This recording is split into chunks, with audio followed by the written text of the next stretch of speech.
नमस्कार. आऊचा खाऊ या यूट्यूब चॅनलवर मी मेधा तुमच्या सगळ्यांचं मनापासून स्वागत करते. महाशिवरात्र झालीये. महाशिवरात्रीपासून पुढे साधारण महिनाभर आपल्याला कवठ उपलब्ध असतं. कवठ हे खूप औषधी असतं. जरी आंबट असलं तरी ते पूर्ण आंबट नाही, आंबट तुरट अशी त्याची चव असते आणि त्यामुळे ते पित्तशामक आहे. मग हे पित्तशामक फळ आपण चटणी किंवा पंचामृत या दोन्ही पद्धतीने खाऊ शकतो. आज मी तुम्हाला दाखवणार आहे कवठाचं सरबत. हे सरबत आपल्याला पित्तशामक म्हणून घेता येतं, म्हणजे आपल्याला उन्हाळ्याचा त्रास होत नाही. चला तर मग मी तुम्हाला रेसिपी दाखवते कवठाचं सरबत. हे पहा, इथे हे मी कवठ घेतलेलं आहे. पिकलेलं कवठ अर्ध कवठ घ्यायचंय. या अर्ध्या कवठात सुद्धा 5 ते 6 ग्लास एवढं आपलं सरबत तयार होतं. थोडंसं स्मॅश करायचंय चमच्यानी आणि त्यातले जे मोठे मोठे धागे आहेत की नाही असे हे मोठे धागे सगळे काढून टाकायचे. फक्त गर आणि बिया पण घ्यायच्या आहेत बरं का. बियाच जास्ती औषधी असतात. जो तुरटपणा मग असे मी म्हणलं तो ह्या बियांमध्ये असतो.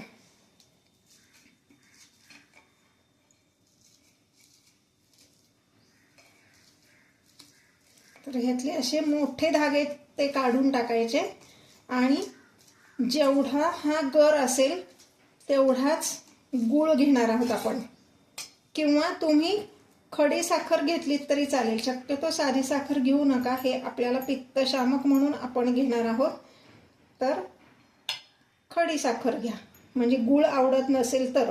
पण कवठाचे पदार्थ हे बहुतेक वेळा गूळ घालूनच केले जातात. रादर ते गूळ घालूनच चांगले लागतात. आता हे साधारणपणे अंदाजे 1 वाटी हे कवठ आहे. हे मी मिक्सरच्या भांड्यात घालतेय. बियांसहित घालायचंय.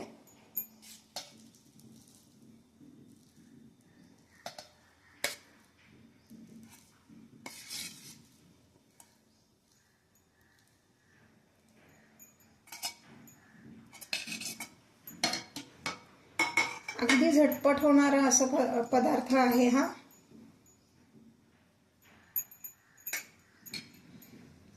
यामध्ये मी 1 वाटी बारीक चिरून घेतलेला गूळ घालतेय. यामध्ये मी आता घालतेय सैंधव मीठ, पाव चमचा. मिठाचं प्रमाण आणि गुळाचं प्रमाण तुमच्या आवडीप्रमाणे कमी जास्त केलं तरी चालेल. गुळाचं प्रमाण तर आपण चव बघून थोडंफार वाढवू शकतो, पण चव बघून वाढवा, नाही तर नुसतं ते गुळाचं पाणी असं लागेल. आता ह्यात मी अर्धी वाटी फक्त पाणी घालणार आहे आणि मिक्सरमधनं काढणार आहे. हे पहा, असं हे मिक्सरमधनं काढून घेतलंय. आता हे आपण एका गाळणीने गाळून घेणार आहोत, म्हणजे ज्या बिया मोठ्या मोठ्या राहिलेल्या आहेत, ज्याचं क्रश झाल्या नाहीयेत, त्या वर राहतील आणि सरबत खाली राहील. यात आपण अजून पाणी घालणार आहे थोडंसं, कारण हे घट्ट आहे. हा पल्प तयार झालाय. मिक्सरच्या भांड्यात पण थोडंसं पाणी घालून त्यात राहिलेला जो पल्प आहे तो सगळा काढून घ्यायचा आहे.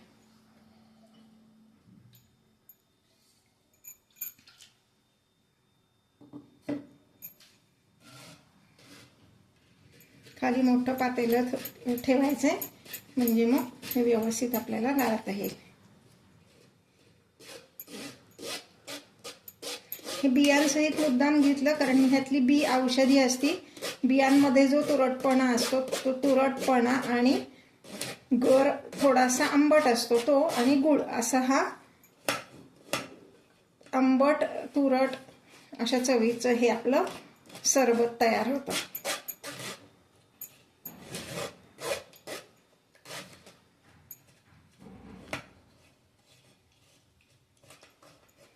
ह्या बिया सगळ्या काढून टाकायच्या.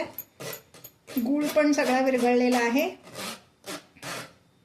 मी जे पदार्थ तुम्हाला दाखवते ते आवडत असतील तर लाईक आणि कमेंट करायला विसरू नका. मग असे मी तुम्हाला सांगितलं तसं कवठाची चटणी आणि कवठाचं पंचामृत ह्याचे व्हिडिओ ऑलरेडी अपलोड झालेले आहेत. ते बघा. त्याची लिंक मी कमेंटमध्ये देते. करून पहा पदार्थ आणि कमेंट करायला विसरू नका.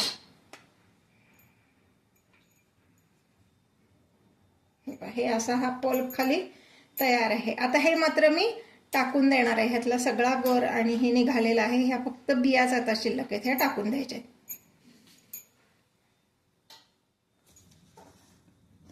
हा आपला पल्प तयार आहे. यामध्ये मी थोडंसं म्हणजे एक पाव चमचा जिरेपूड घालते. तुमच्याकडे जर जिरेपूड उपलब्ध नसेल तर आपण जेव्हा कवठ मिक्सरमधनं काढलं तेव्हा तुम्ही घालू शकता. हे पण ऑप्शनल आहे, तुम्हाला आवडत असेल तर घाला, नाही घातली तरी नुसत्या कवठाचं पण चव चांगली लागते. आपण हे उन्हाळ्यात शरीराला थंडावा मिळण्यासाठी म्हणून कवठाचं सरबत करणार आहोत, म्हणून मी त्यात जिरे घातले. जिऱ्यामुळं छान थंडावा येतो शरीराला. आता यामध्ये मी अजून एखादा ग्लास पाणी घालते.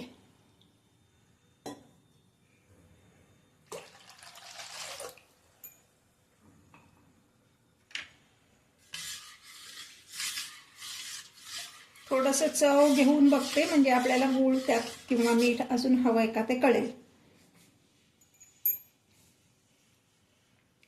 परफेक्ट आहे. थोडंसं मीठ चालणार आहे, ते पण मी आता आपलं साधं मीठ घालणार आहे. मी ग्लासमध्ये थोडंसं मीठ घालते आणि त्यामध्ये आता आपण हे सरबत सर्व करणार आहोत.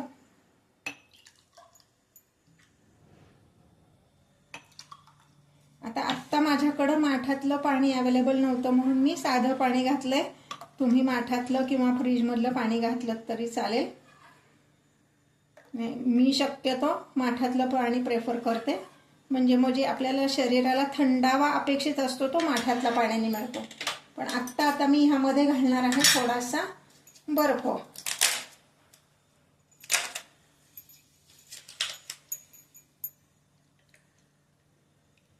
मीठ तेवढ्यासाठी घातलं कारण आपण जे बर्फ घालणार आहे त्यामध्ये अजून पाण्याचं प्रमाण वाढलेलं आहे.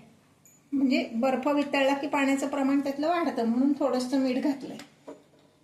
हे आता आपलं सरबत, कवठाचं सरबत तयार आहे.